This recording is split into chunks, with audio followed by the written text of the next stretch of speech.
उल्हासनगरमधील लाखो नागरिकांसाठी दिलासादायक आणि महत्त्वाची बातमी समोर आली आहे. अनेक वर्षांपासून प्रलंबित असलेल्या अतिक्रमण नियमितीकरणाच्या प्रश्नावर आता तोडगा निघण्याची चिन्हे दिसू लागली आहेत. महसूल मंत्री चंद्रशेखर बावनकुळे यांच्या अध्यक्षतेखाली मंत्रालयात झालेल्या बैठकीत महत्त्वपूर्ण निर्णय घेण्यात आला. या निर्णयानुसार 1 जानेवारी 2011 पूर्वी अस्तित्वात असलेल्या झोपडपट्ट्या, block plot, U number, E number आणि चालता नंबर असलेल्या अतिक्रमित मिळकती नियमित करण्यात येणार आहेत. विशेष म्हणजे नागरिकांना आता डी प्रमाणपत्र घेण्याची गरज राहणार नाही.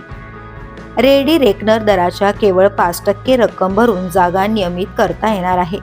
ही प्रक्रिया जलद गतीने पूर्ण करण्यासाठी विशेष पथकाचीही स्थापना करण्यात येणार असून मोहीम स्वरूपात काम राबवले जाणार आहे. जागेची सनद मिळाल्यानंतर मालकांना प्रॉपर्टी कार्ड मिळणार असून मालकी हक्काचा अधिकृत पुरावाही उपलब्ध होणार आहे. आमदार कुमार आयलानी यांच्या सातत्यपूर्ण पाठपुराव्यामुळे हा निर्णय झाल्याचं सांगितलं जात आहे.